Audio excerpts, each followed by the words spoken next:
Recording has started. Welcome to the May 15th study hall, continuing the topic of personalizing the passages in critical reasoning. And just to make sure, if you don't know what I'm referring to by personalizing the passages, then for the more detailed intro, go ahead and check out the recording of last week's session, which is going to be May 8th. But the basic idea of what we're talking about here is that whenever a passage has to do with the actions of people or businesses, you can get more, you can get better insights by adopting the perspective of the entity or a person whose actions matter most. I mean, if that's not a possible thing, then the next best way to personalize the passage is to make it a dialogue of some sort that is an actual lively conversation. But these slides, we've selected some problems where you can actually take the viewpoint of a certain entity and go from there. And if you saw the session last week, you'll know, I mean, there's a considerable variety to what that entity might be. It might be a person, it might be an animal, it might be a corporate entity. It might be a lot of different things. So we'll see as we go, but there are lots of different perspectives that you might choose to adopt here. And then there is the copyright notice. There it is. These problems today are all from the free part of the GMATprep software, which is copyright and intellectual property of GMAC. Okay, don't forget your multiple choice answers are there. That's where they are. Okay, let's do a problem. Let me go ahead and pull one up. Let's try one. How about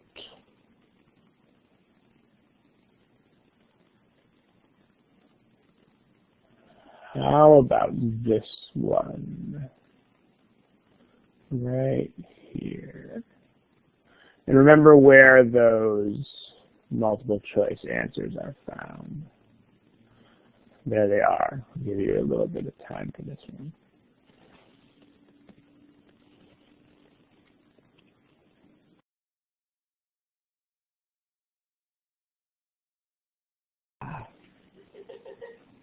Okay, time's about to beep here. If you are still making some sort of definite progress with this, then it doesn't take a little bit longer, but if you are honestly stuck, then time to pick something that is a thing.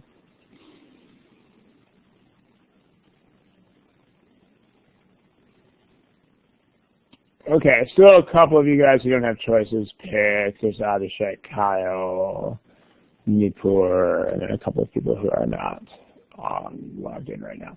But okay, let's go ahead and start talking about it. So remember, the idea is this is all about people's actions, and in this case it's also about people's perspectives on others.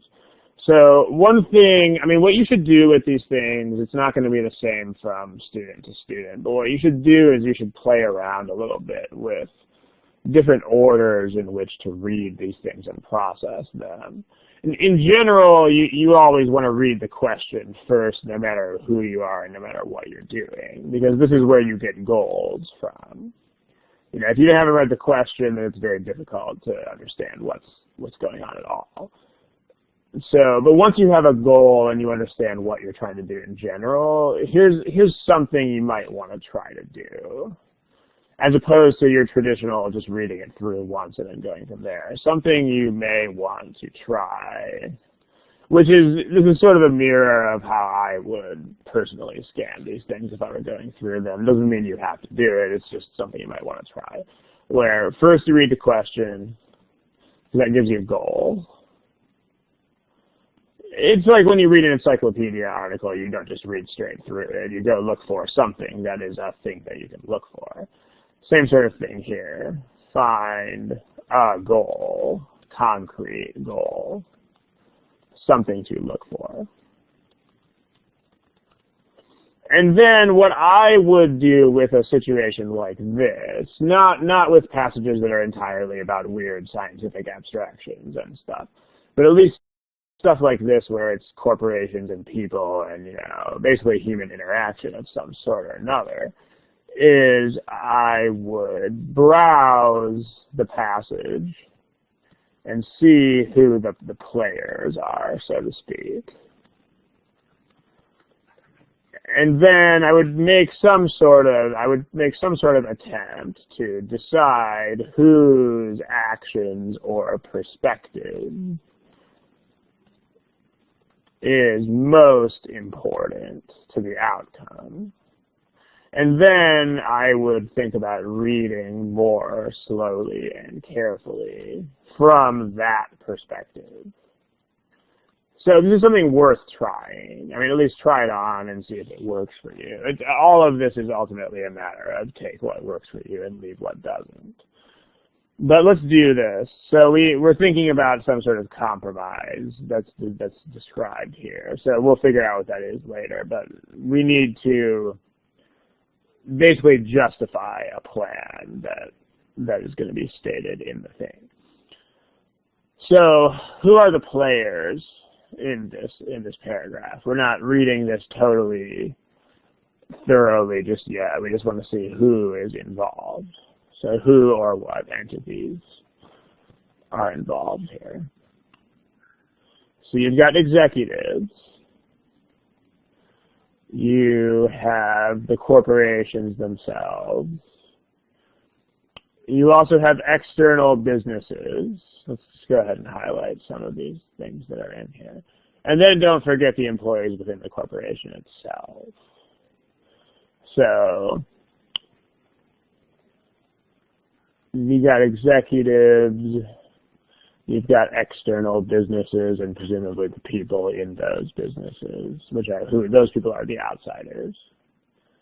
But then when you say within their corporations, those are also players, because within the corporations implies the insiders of the corporation, as Crack It is saying there. So now, whose perspective here is going to matter? And there may be more than one answer to this, but even if you haven't totally read every word with rapt attention yet, you can still see this is a passage about how the executives are perceived, both inside and outside the corporation. So whose point of view are we ultimately concerned with here at the end of the day? So there's the perspective of other people in the corporation. And then there is also the perspective of the outsiders. The perspective of the executives themselves basically is marginal. It doesn't really matter because that's not the issue here. So whose perspective matters is the question. So there's going to be two entities whose perspectives do matter. Those are employees within the corporation, who some of you guys are calling them insiders. And then there's also outsiders. The other issue is because now if you're browsing it, you can think about whose perspective is going to matter more here. So where is the controversy?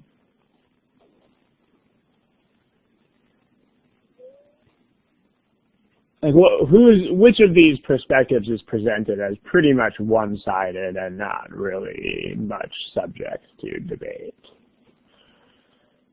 So, and if you're not sure, you could always just throw both of these perspectives at the answer choices, but you can be more efficient if you realize whose perspective is really going to be the one under debate here. I mean, this is where we can read from both perspectives and just kind of see what happens. Okay, so let's do that. Like, if we are reading as internal employees, there's this potential issue of making a rigid hierarchy that gets in the way of communication. So that seems to create some cognitive dissonance or some sort of issue. But then, if you read from the perspective of outsiders, this seems all pretty straightforward and one-sided. Like, a title can facilitate the executive's dealings with you guys, the outsiders. You guys are unilaterally helped by the use of a title. So, when you read this more carefully, it becomes pretty clear that the perspective of the outsiders does matter, but it's not really a controversial thing. So, the use of a title will definitely help the outsiders. So they're good. So really, it's the perspective of the inside employees that's going to matter here. So let's go ahead and read these things from the perspective of internal employees. So the perspective is, we don't want to use the titles in the corporation. That'll get rid of this potential issue.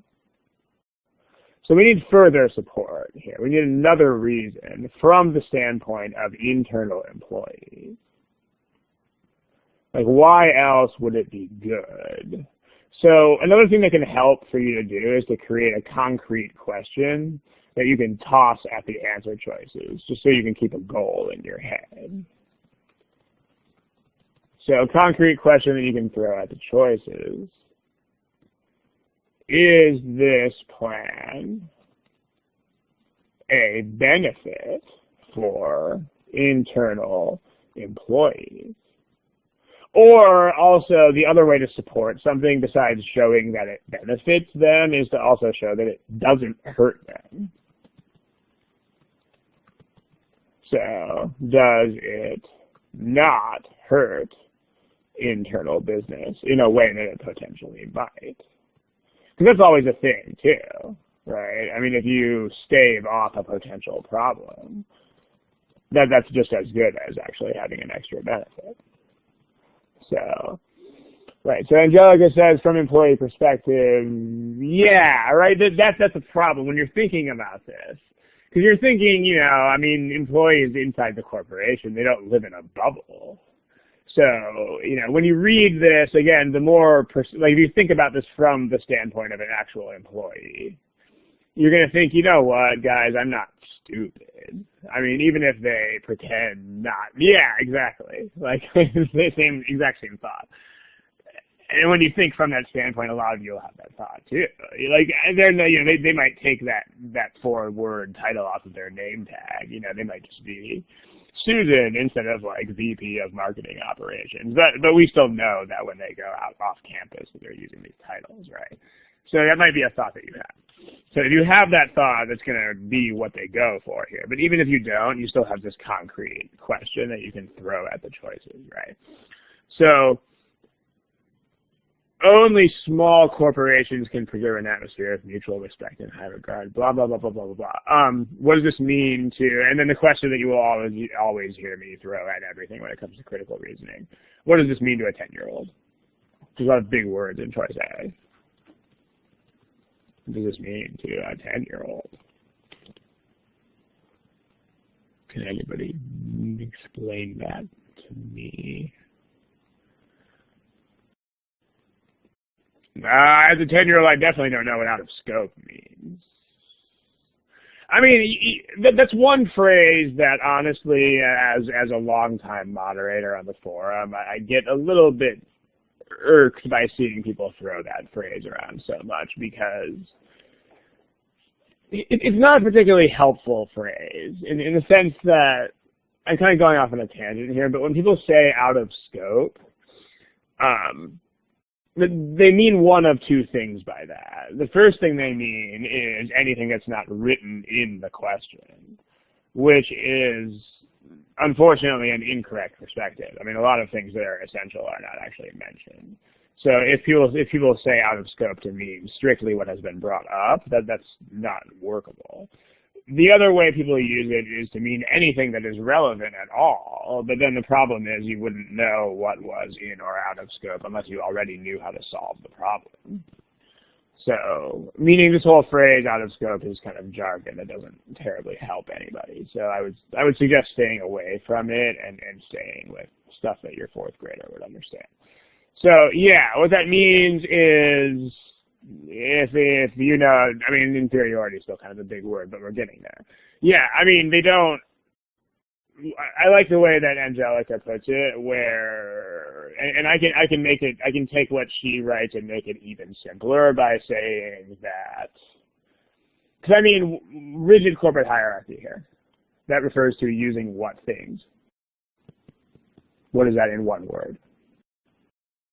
That means using titles. Yeah, titles. Not just structure, but specifically the titles that we are actually arguing about here, right? So what choice A means is that medium and big size companies need titles.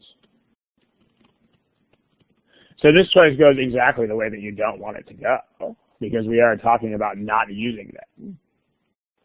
You know, or at least not explicitly using them. So this is black when we want white, kind of thing.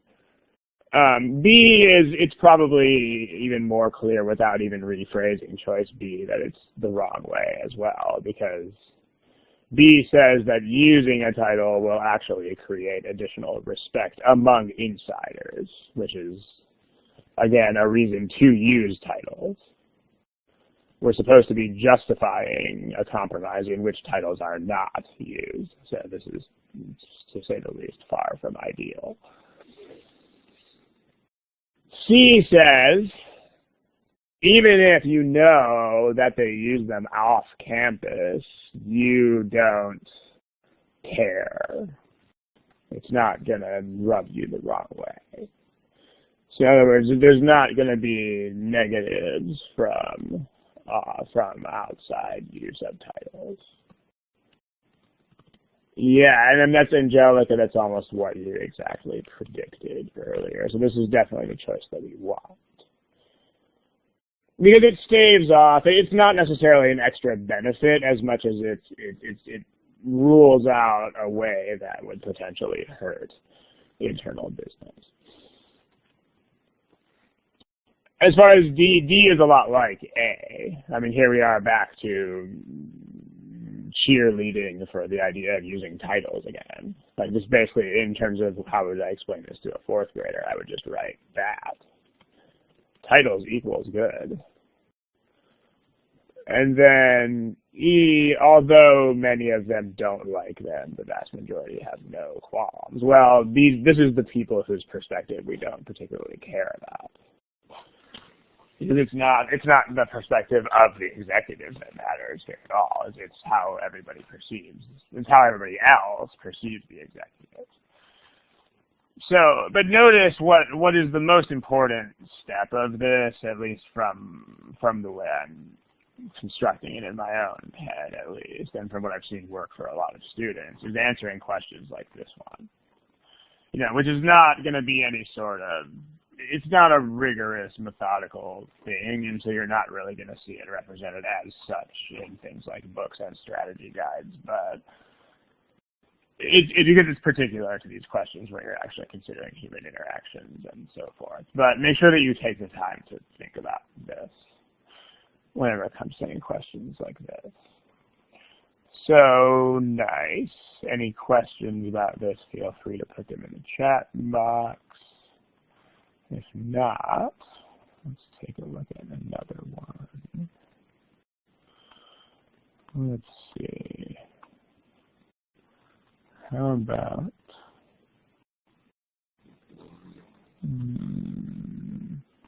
if you guys hear a snorting noise next to me, then that would be a French bulldog. How about this question right here? Go for it. Not quite as many words in this one, so I'll give it a little bit less time on the timer. There you go.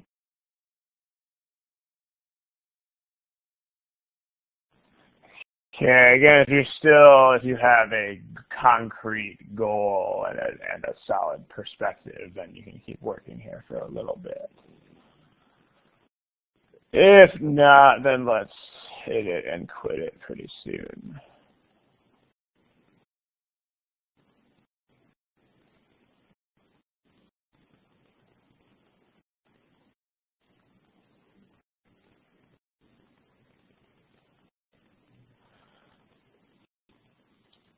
Okay, so I don't normally put answer choices selected on the board, but this has an interesting bimodal distribution type of thing here. Here's the choices that you guys picked. It's basically, I mean, a lot of people have non-responses here, but mostly people are picking the first two choices.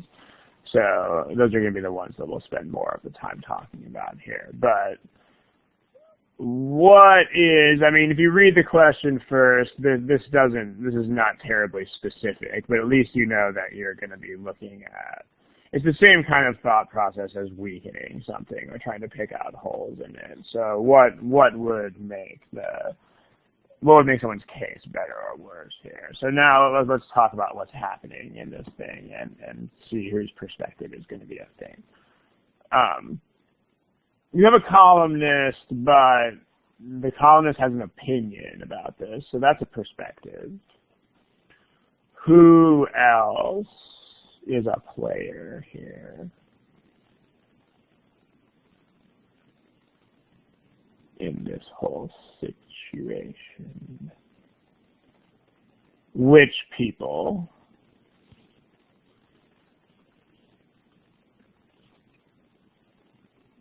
So while you guys are typing, the question is, who are the players?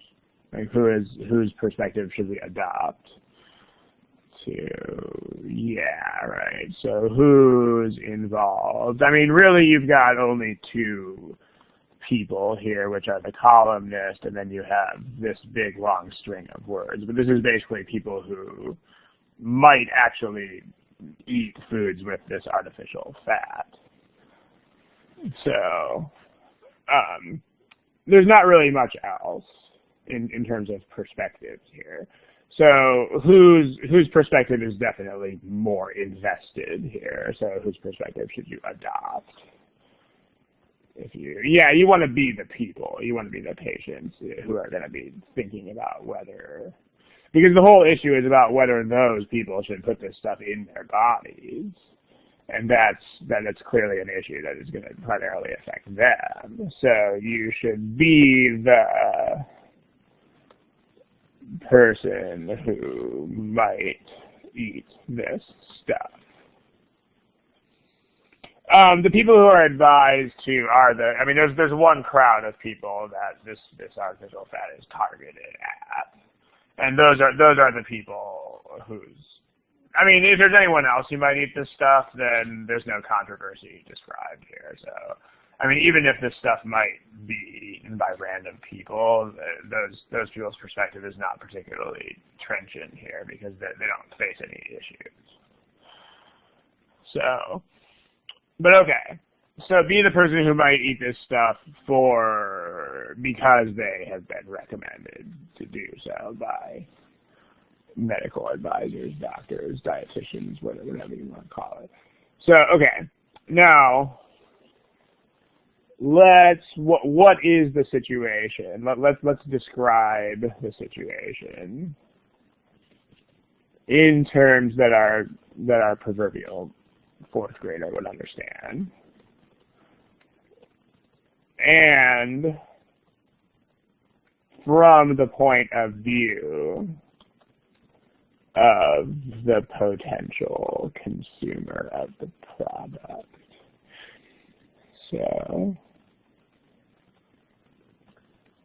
what is that? So artificial fat is no good, well, but is it? Is it no good? I mean, let's go ahead and say pro and con here. I mean, because the big problem with paragraphs is that paragraphs are inherently not terribly organized. So, like, from the standpoint of the person who might consume this stuff, I mean, we do have pros, and we do have cons. So, it's not accurate to say that the artificial fat is no good, because, here, let's put these in different colors. Let's say pros are blue, and let's say cons are blue, and pros are red. So, Louisville colors are pro, and Kentucky colors are con. There are pros, right? The pro is that you can use it in normal food, and it has none of the supposed detrimental effect of normal fat. So I mean, basically, it's good. It can be used normally and without certain bad things. You don't have to go into what those are. What's the bad? The bad is, so JSB puts it in terms of comparison there. Yeah, it's good in the sense that it's better than, I'll go ahead and just copy that and put it up there in the pro column, because it's a pretty decent summary of it with the greater than sign there. So that is also in the pro column. All right. And then what about the con? What's the con? What's bad about it? The bad thing about it is that it absorbs, it binds to them or whatever, it steals them from you. It steals some vitamins from you. In the same way that, you know, if you are pregnant and you have a fetus inside you, it leaches a lot of vitamins, and so you have to eat more of them, kind of thing.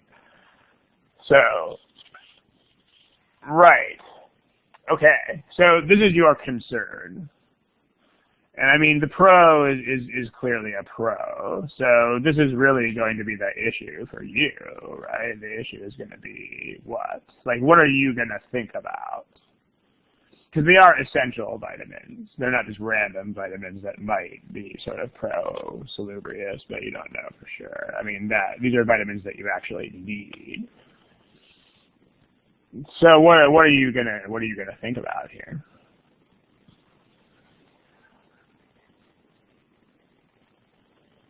And if you are the consumer, then you'll know right away that you have to think about this. Yeah, like let's name these vitamins, because I mean that way the more specific you make this, easier it's going to be to think about it. In the same way that you can personalize, you can also specify. I mean, let's say that it steals vitamin C. So in other words, the way things look right now, if you eat this stuff, you're going to get scurvy. You're not going to get any vitamin C. Oh, bad news, right? So, yeah, so you need to get it. You need to see if you can get that. So that's the key issue that you're going to recognize as the key issue is, can I get back the vitamins that the artificial stuff steals from me? Because if you can't replace those, this is definitely going to be a non-starter. If you can't, I mean, you can't. They're essential vitamins, meaning you can't live without them. So this is going to be the key issue. So this is a super, super specific question that you can throw at this stuff. Is at each answer choice you can throw at the choices this question of, is this evidence that I can make up for the lack of vitamin C? That I can get back the vitamin C? So and I mean, remember, it's in evaluating, which means you're going to get non-committal answer choices. You're going to get choices that don't go one way or the other. They're just going to raise the issue. So instead of saying, is this evidence that, it's more accurate to say, is this relevant to whether? Because remember, you're not going to be saying yes or no here. You're just going to be raising issues that might pertain to this thing. So is this relevant to whether I can get back the vitamin C? I mean, it's in that same family as, in response to the question in the box, it's in the same family as all that stuff. Weaken, strengthen, evaluate, explain. They're all the same type of reasoning. So, well, A is basically asking this exact words. I mean, if you simplify this so that our hypothetical 10-year-old can understand it, this basically just means, can I get back to vitamin C by supplementing with it? Okay, well that's definitely the choice that we want, because it's pretty much the exact issue that we raised as soon as we adopted this point of view, which is pretty cool. I mean, if you are this person, you really can't not understand this, as long as you take the time when you read the passage to understand, oh, look, essential things are being stolen from me, and that's the only minus here. Other choices, what's the problem with choice B? And there's a couple of ways you could phrase this, but think about these. Think about the juxtaposition of these two things that I'm going to put in yellow. Think about the fact that both of those are in there. Whether the vitamins that the fat steals from you are in the foods that have the fat in them. Like, what if that's a thing, then what's going to happen to those vitamins? Who's going to get those?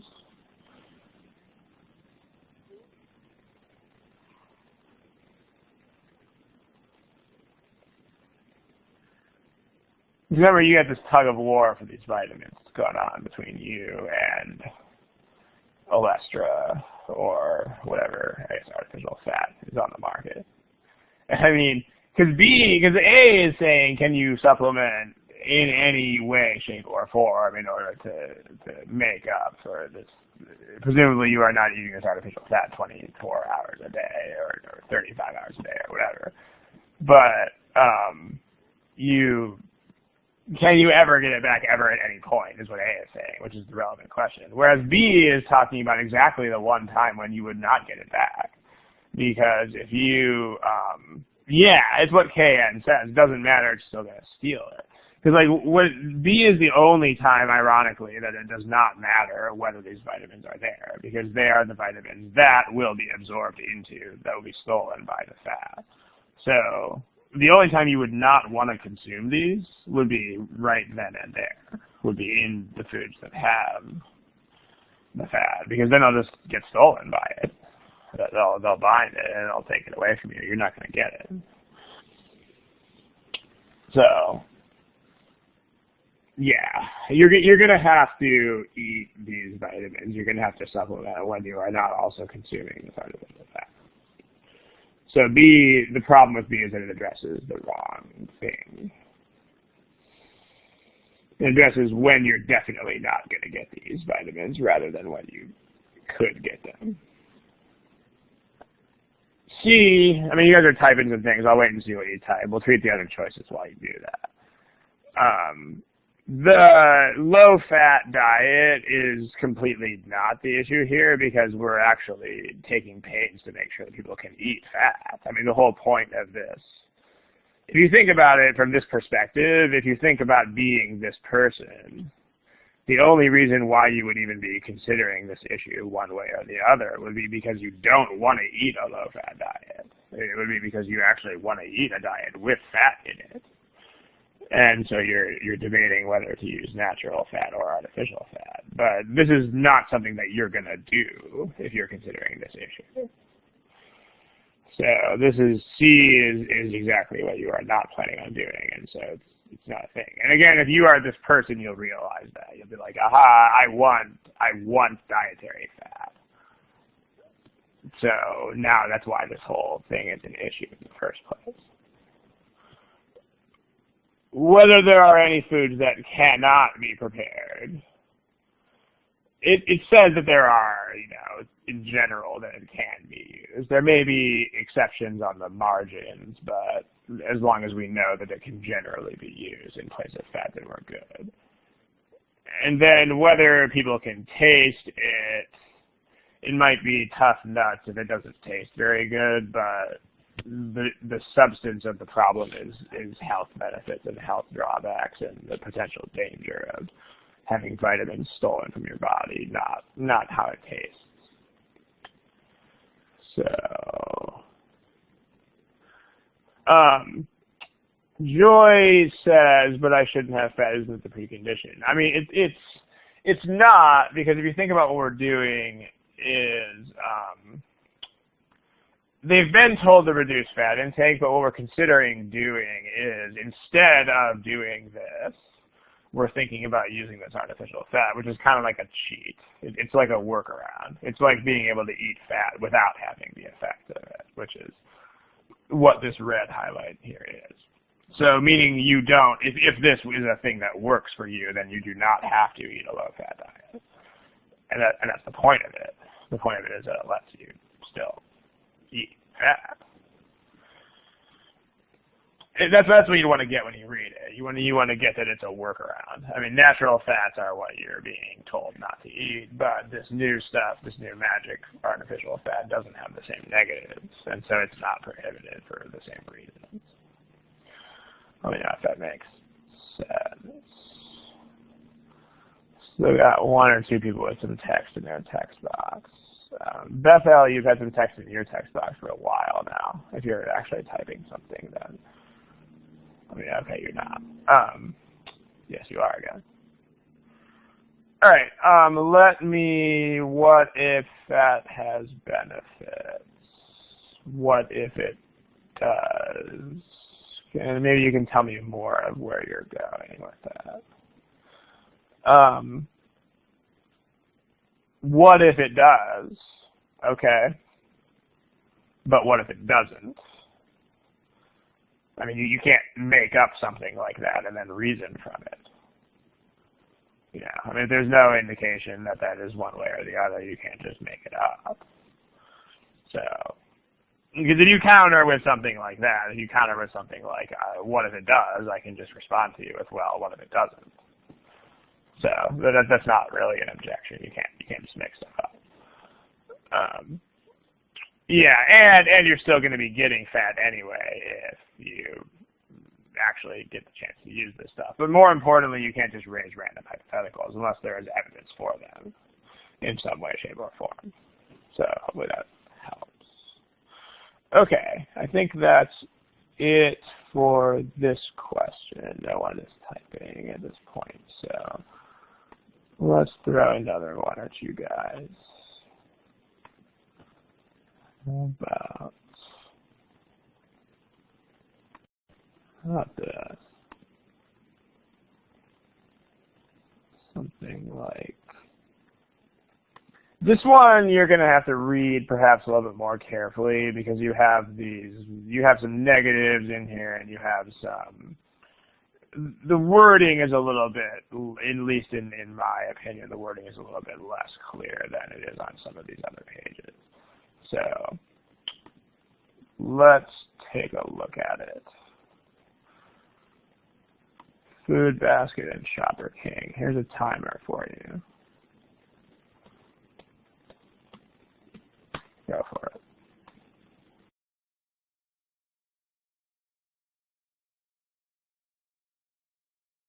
Okay, we have about 30 people in here and about 13 responders. So take maybe 30, 40 seconds at most if you need it. But remember, if you're genuinely lost or sort of just wandering through the text at this point, then it's time to hang it up. But go ahead and pick something that is a thing.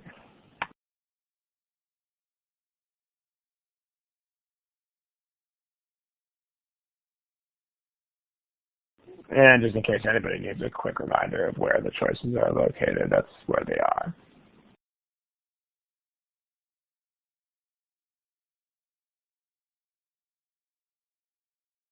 All right, let's talk about it.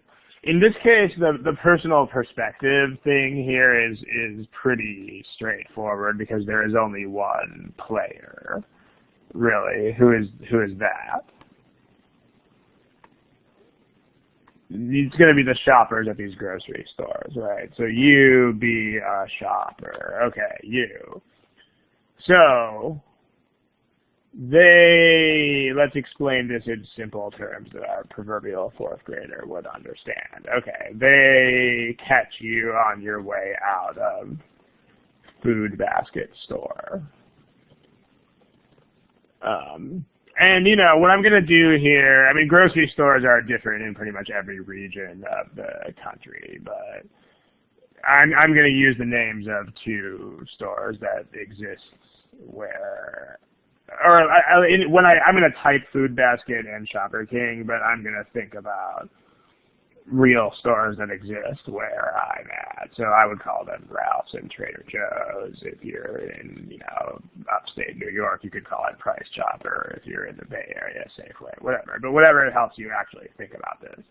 Because if you think about stores where you actually buy stuff, then it'll help you think about it. So, but they catch you on your way out of a food basket store. And what do?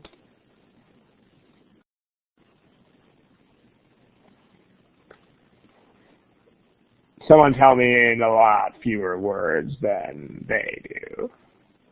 What do with the stuff in your cart? Okay, yeah, they look at what you buy, and they do what with it?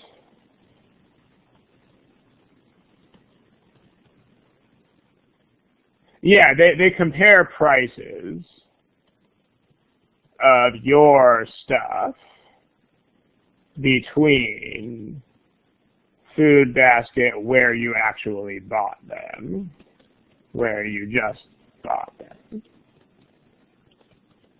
and Shopper King, which is a different place. And then they find that you paid less, as it turns out. You paid less. I mean, they phrased it as the other store is more, but when you phrase it in terms of you as the shopper, that's not really how you're going to think about it. You're going to think about it as you saved money at the store where you bought them. Now, the thing is that, and it might take a couple of scans through that last sentence with the blank in it to really understand what you're even supposed to be doing here. But what you need to do, because the key words here are does not necessarily show that. So what we're doing is we're trying to destroy this perspective. So, and if you give a name to the speaker who has a perspective, then it'll always help you counter that perspective. So someone give me a name. Like who's on a commercial? I mean, this could be something where a commercial actually shows you coming out of the store. And, they stuff a microphone in your face and they say, hey, how much did you pay for these things? It's like an advertisement thing. Who's talking? Give me a name. Jared. I mean, Jared from not Subway, but okay. Jared from Food Basket says, this means you'll always save money at Food Basket. And you want to show that Jared is wrong. So you think, well, no, actually, blank. So you need something that's going to go in this. You need something that's going to go in this blank. I mean, you can think of it as a weaken question. You can also think of it as explain. I mean, whatever it is. But the idea is, because I mean, it's unquestionable that your items actually do cost less. So why might you not? I mean, the question is, Jared says that the prices across the board are less. You're saying he's wrong. So why might your items cost less, even though the price across the board is not lower? I mean, if you can get the question into these words, it's probably pretty clear by this point what the deal is. Like, why might your items cost less even though items in general don't cost less? Well, you probably just buy the stuff that's on sale. Right? I mean, that's the whole point, right? You go to that store because certain things are actually, you buy them because they cost less. It's not they cost less because you buy them there. It's you buy them there because they cost less. You're selectively buying stuff that's on sale.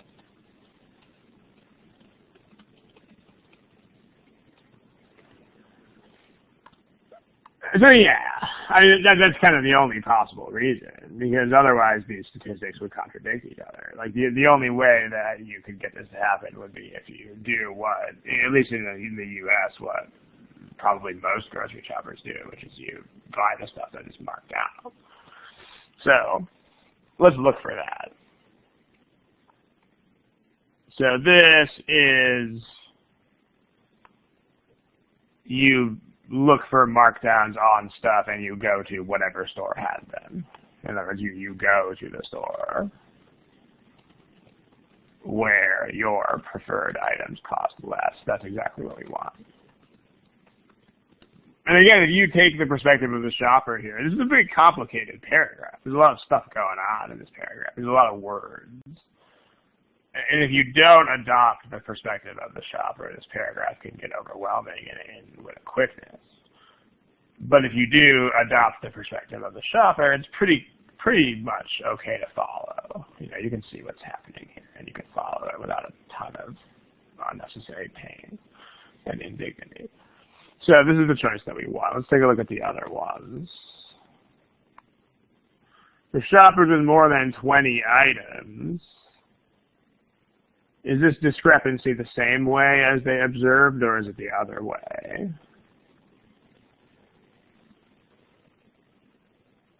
Yeah, this is the same direction. I mean, this is if you bought a whole ton of things, then the difference was even bigger, but it was the same way. So this is not going to show that it's actually the opposite. So B makes it, like B is, B makes Jared sound like he's right, is the problem. And I mean, the biggest way for you to recognize that more quickly is to make a Jared. I mean, it really is a thing. If you give this person a name, then you will much more quickly realize when he or she is right or wrong. Because it's really hard to think about abstract, headless arguments that are not made by people. Our brains are not terribly good at that. Whereas if you imagine Jared in front of you saying, hey, shop at Food Basket, everybody will save.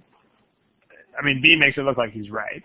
A makes it look like he's wrong. And it's much quicker to make those realizations because you have a person with whom you are interacting. That's what our brains are best at. Many shoppers consider factors other than price. Well, that's nice, but the problem is that this is just a passage about price. Like we don't care at all about non-price factors here. D, variation from month to month. Overall quantity. The problem is that overall quantity is not a thing. Because they were asked what they had bought, but they were not segregated according to quantity. So that's another reason why B is wrong too, because we don't care how many items people are buying. The easier reason to eliminate B is that it shows that Jared is right, but there's also the quantity issue, which is a non-thing. Same thing with D. And then E, I mean, E kind of goes to show that the survey is more likely to have been a fairer survey. Like it eliminates one source of bias in the survey, but it doesn't do anything as far as interpreting the results. It just shows that people taking the survey may not have had a vested interest, but that's not going to help you. Because you want to explain why the reality is white when the survey results say black, which E is not going to help you do. Okay. Any questions about this one? Again, notice the value of adopting the perspective, especially the more words are in the passage, the more important it is to adopt this perspective. And the more convoluted the statements are that contain the key question, the more important it is to do this. Because it's easier to boil it down. That whole simplifying step becomes much easier to do once you figure out a perspective that you can adopt. All right, let's look at another one. What was the problem with B again? The problem with B again was two problems. The first problem is it goes totally the wrong way. Because remember, you are trying to make the case that Shopper King is not actually a savings across the board. And B makes it look like it is. Like B takes Jared's point and just makes it even stronger, which is the opposite of what you want to do. And if you have trouble seeing that, just make a Jared. Make a Jared in your head who is obnoxious and yelling at you in a commercial. And the more you do that, the easier it'll be to see this. Like he's yelling at you about how Food Basket is going to always save you money all the time, always. And B makes it look like he's right. It's not what we want. Yeah, maybe, although 20 items versus the entire stock of a grocery store is still not. I mean, it's still a very small sample by comparison. So that if that's a thing, then it's going to be a very weak signal against a lot of noise. I mean, it does move the needle a tiny, tiny, tiny bit in that direction, but only a negligibly small bit. So, I mean, grocery stores carry a lot of things. But okay, let's take a look at another thingamajigger. How about that one? Notice again, this is one of those things where it's an accept question, which means that you're basically going to have 4 correct answers and 1 not correct answer, and your job is to pick the one that's actually not an answer. So, give it a shot. Here's a timer. Have fun.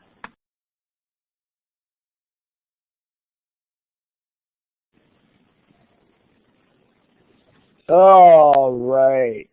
Let's go ahead and pick a thing that is a thing. And we'll take it from there. Okay, a new commercial radio station. So who are the players here? Whose perspective is the fulcrum of this whole thing? Which people? As far as the question of can you personalize all of them, only if they have a personal perspective. So this, we'll get back to the question in a second. The answer to your question is basically this. Like whenever the actions or perspectives of people or businesses are involved, then you can take that. I mean, there are some passages where these are not things.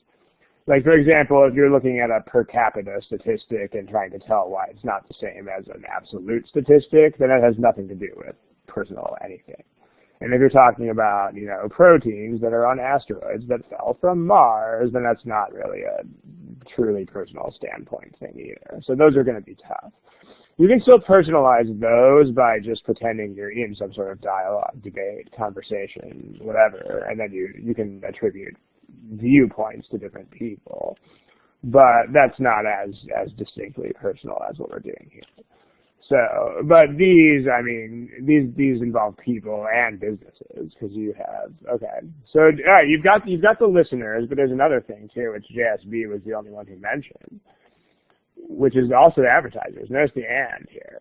I mean, you want to attract an audience. So you want this audience of people who are, you know, old like me. And then you want, it's kind of a nice smack in the head that my high school music is that old. And you want to also appeal to advertisers. So both of these people's perspectives matters. And so what you're best off doing here is going through this thing twice. Because, you know, there's not as many words here, so you're not going to kill a whole lot of time by doing this.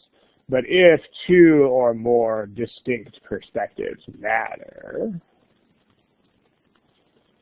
then you can go through the passage more than one time. I mean, because it's best not to try to jump back and forth between perspectives, because that kind of destroys the whole purpose of the personalizing. I mean, you can't, you know, unless you want to personalize in a very schizophrenic sort of way. I mean, here you especially don't want to do that, because you don't want to really be an advertiser and the person you're advertising to at the same time. So in that one, the first question we did with corporate titles and stuff, if you weren't really sure that outsiders were less important than insiders, you could have read that one twice, once for outsiders, once for insiders. Same sort of thing here, so let's do that. Let's read it from the standpoint of listeners. So if you are a listener, what does this mean to you? If you are the listener, what does that green underline mean? It means that you are actually going to do what? Yeah, you're going to tune in, right? So if you're the listener, then success means you'll tune in. So forget the advertisers, we'll do that later. So as far as the green thing goes, first read through, you be the potential listener. So be someone who is old like Ron. The question you want to throw at the choices this time is, does this mean I'm going to listen? Is this a good reason why I might tune in to this station?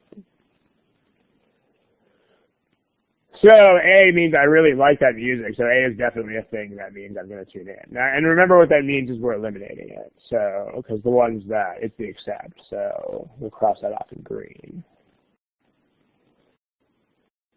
In a lot of other places, people that have played the stations and have played the same kind of music have succeeded, which means with both of us, with people and advertisers. So you can, I mean, the point of similarity is that similar markets are not going to be radically different, so that's also an indicator. This means that we're not going to listen to it for music. I mean, it's kind of nice how much they help you in this problem. Because when they have these kinds of things, usually when there's an accept type of situation, they'll give you like 4 things that go the right way and then one that's just sort of irrelevant. But here they actually give you 4 things that go the right way and one thing that just goes in reverse. It goes the opposite direction. Because I mean, C is basically saying I'm not going to listen to music. I'm not very likely, according to this choice, to tune into a music station pretty much across the board.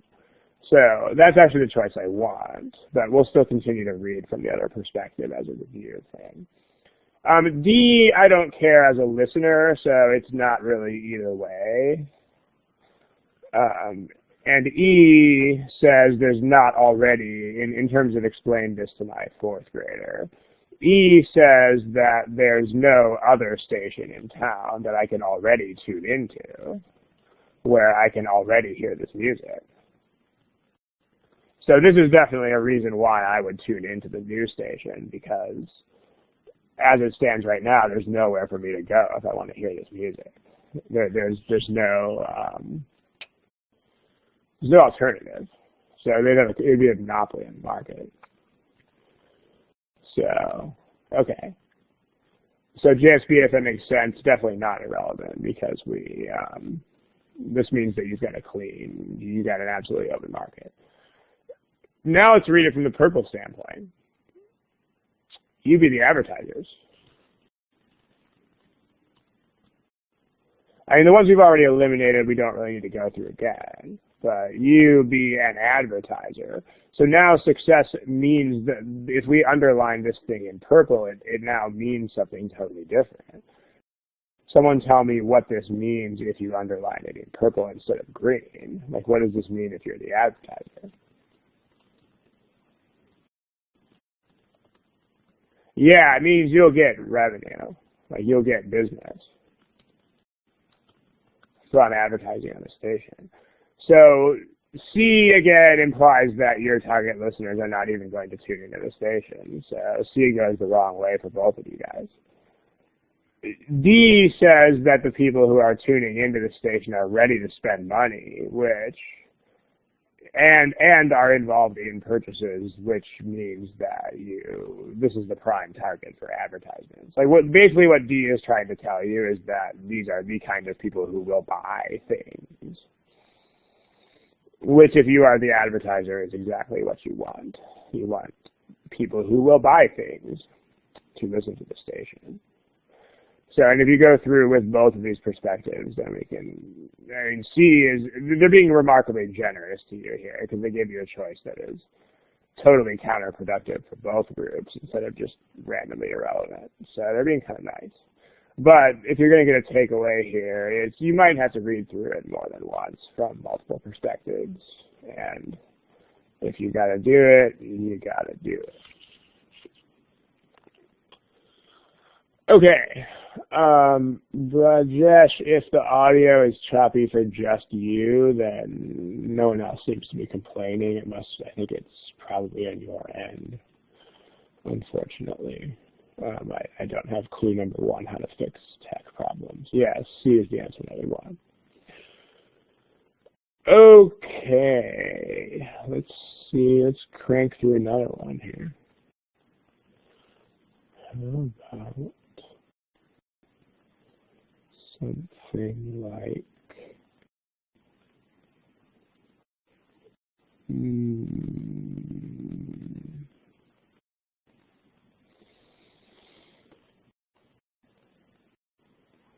find one here that we haven't used. How about that? Good shot.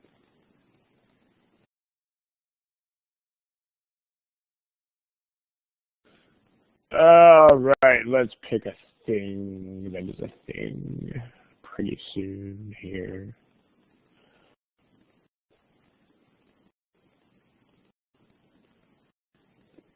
We've already got every answer choice picked at least a couple times, so if you have to guess, then no shame in guessing any particular choice.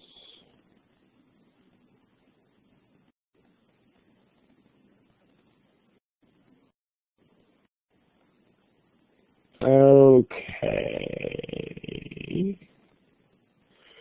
So let's talk about it.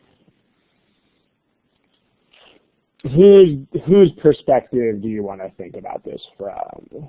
I mean, again, it should be pretty clear whose perspective is kind of the only one that really matters here. Probably not the doctor. I mean, think about whose life is totally affected and turned upside down by this.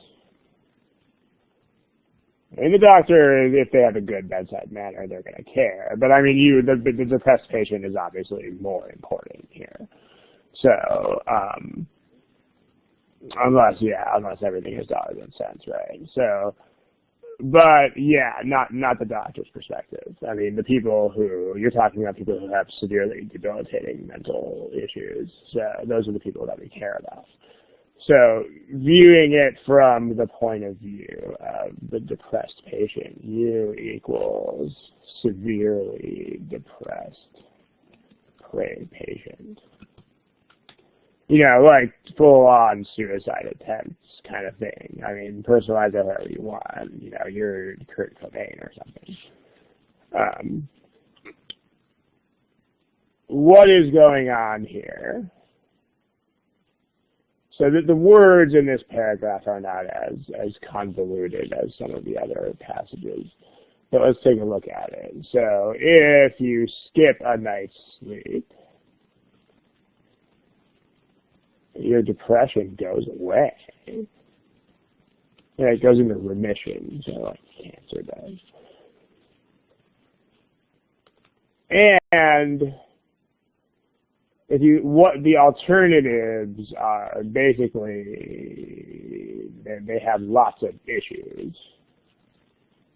The alternatives are really bad in other ways, too.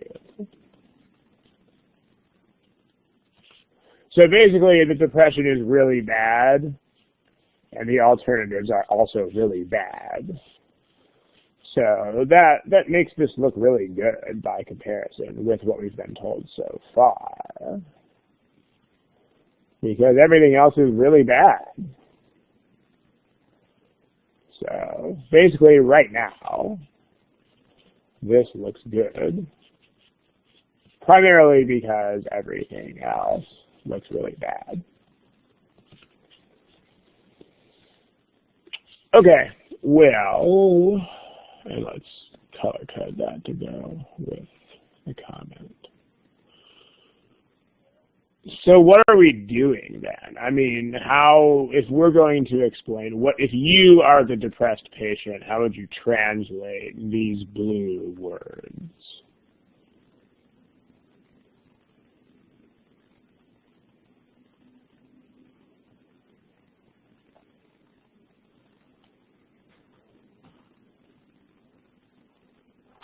Yeah, why are you not doing it? Because, I mean, why is it not used as a treatment? I mean, again, assuming at least that the establishment actually wants to help you, which, given the experiences you've had with the U.S. healthcare system, you may not even think that anymore. But let's just think that that's a thing here.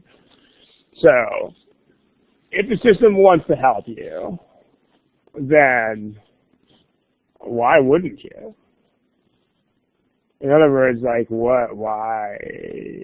so bad about this? Or unworkable about this? So, well, I mean, imagine that you are a severely depressed patient. I mean, and they tell you, so let's blank out the choices here for just a moment. And let's just think about this. And they tell you, hey, buddy, you can actually make your depression go away completely as long as you don't sleep at all. Where's the problem with that? Yeah, the problem with that is, you kind of have to sleep, right? It's a thing. I mean, I really wish you didn't, but you do.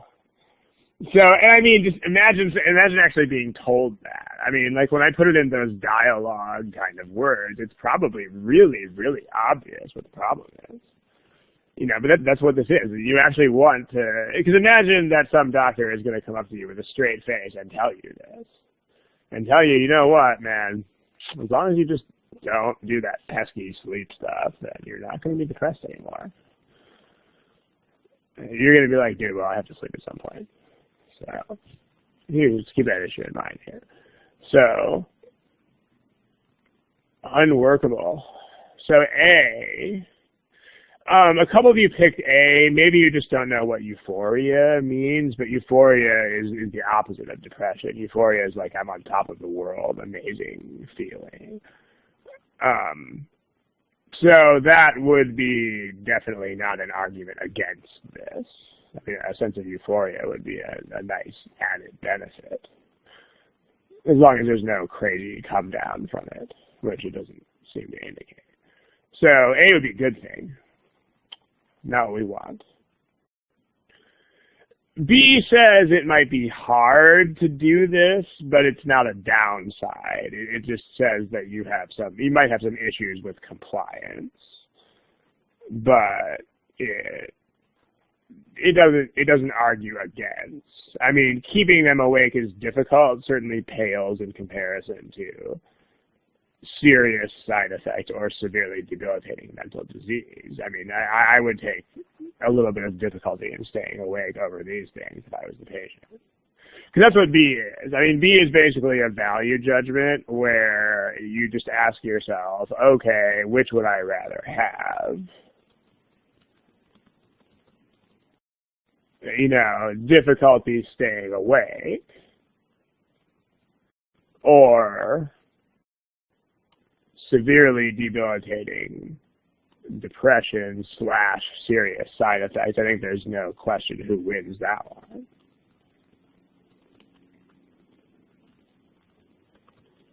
Right. I mean, I think that I will take a little bit of difficulty in staying awake. So that's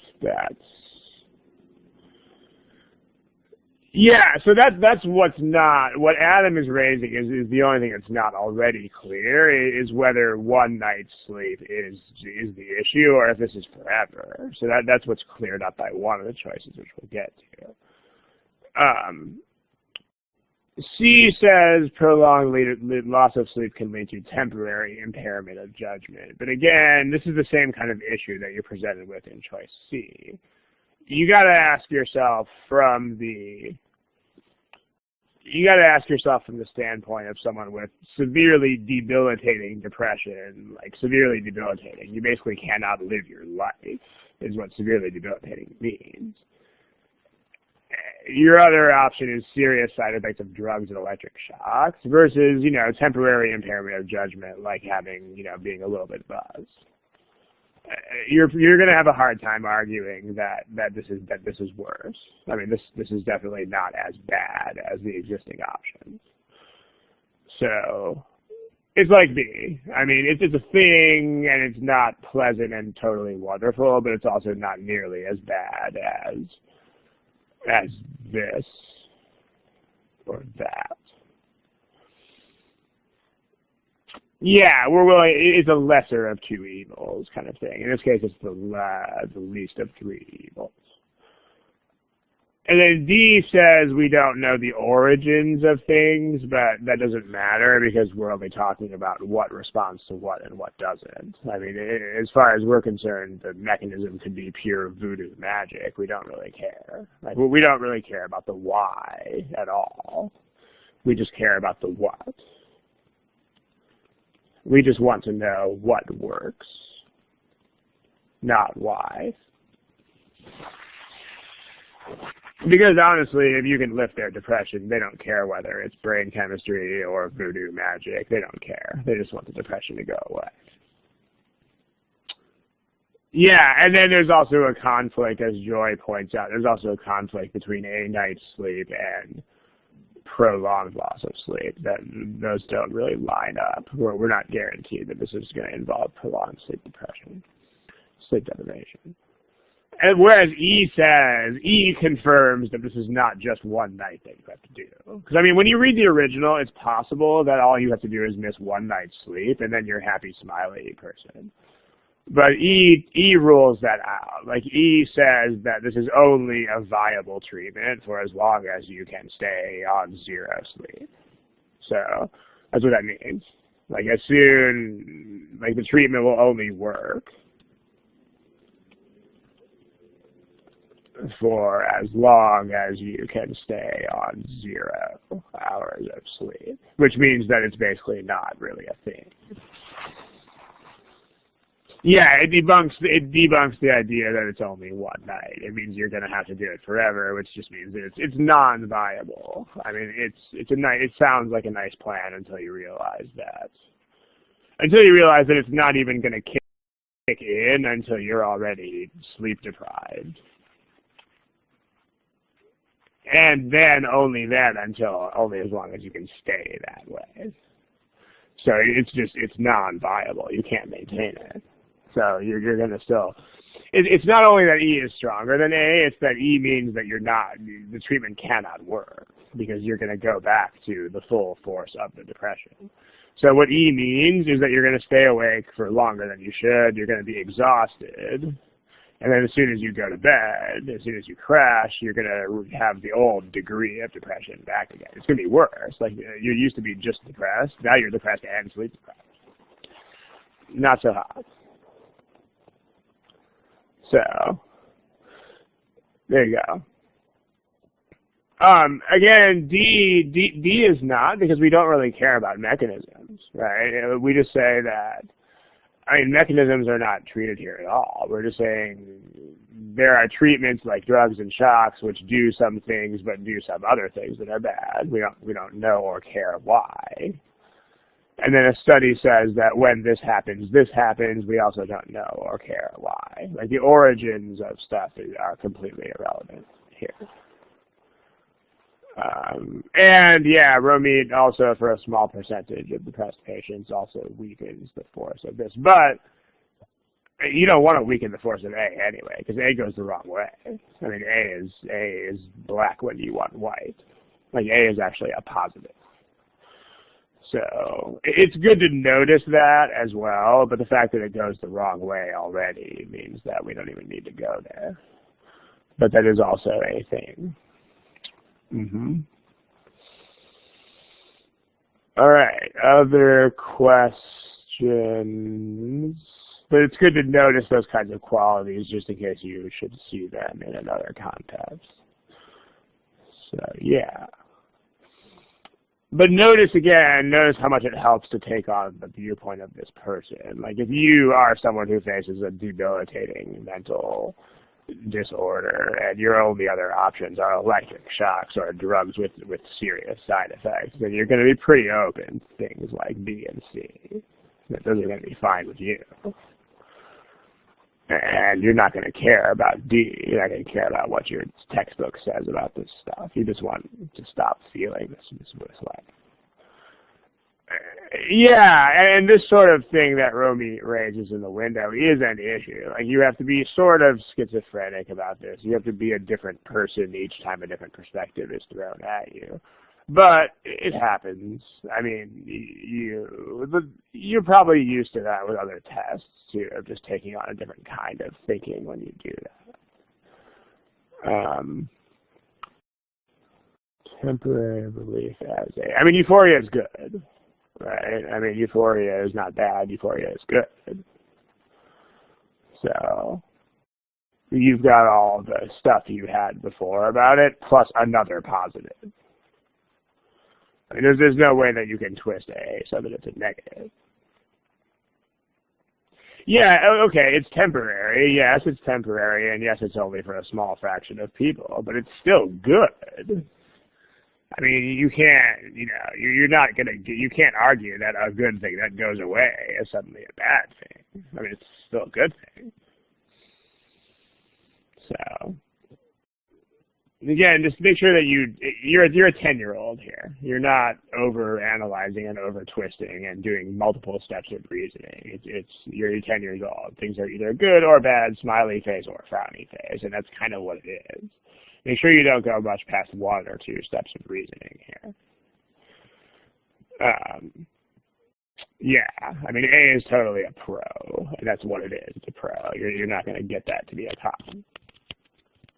Because, I mean, like, think about applying that to other analogies. Like, I mean, with that, if we're going to reason that way, that would be like saying painkillers are bad because eventually they will wear off and you will feel pain again. I mean, that's not a logical way to think. I mean, painkillers, if they kill pain, it's good. I mean, everything wears off, sure. Okay, let's kill it. And we're going to do some more of this. We got a few more of these boards. We might even have 2 more sessions worth of these left in the boards. But it seems like it's cool. Some of you guys are in the discussion a little bit more than usual, too, so that's always good. And remember that there are 2 weeks off after this one, so the next meeting is, I believe, in 3 weeks from now. So... the 22nd and the 29th are off. So that means it's June, whatever it is, June 5th, June 6th, something like that. And as far as practice for critical reasoning, honestly, between the official guide and the GMAT preps, a lot of problems. I mean, if you feel like you need more problems than that, it probably means that you've got a little bit too much quantity and not enough quality going on. And I'd suggest that you revisit the existing official material, because it's very hard to find other resources that even sort of kind of approximate the official style and the official way of making problems. It's very hard to find that because it's a very specialized undertaking to create those things. I'm going to go ahead and stop the recording here.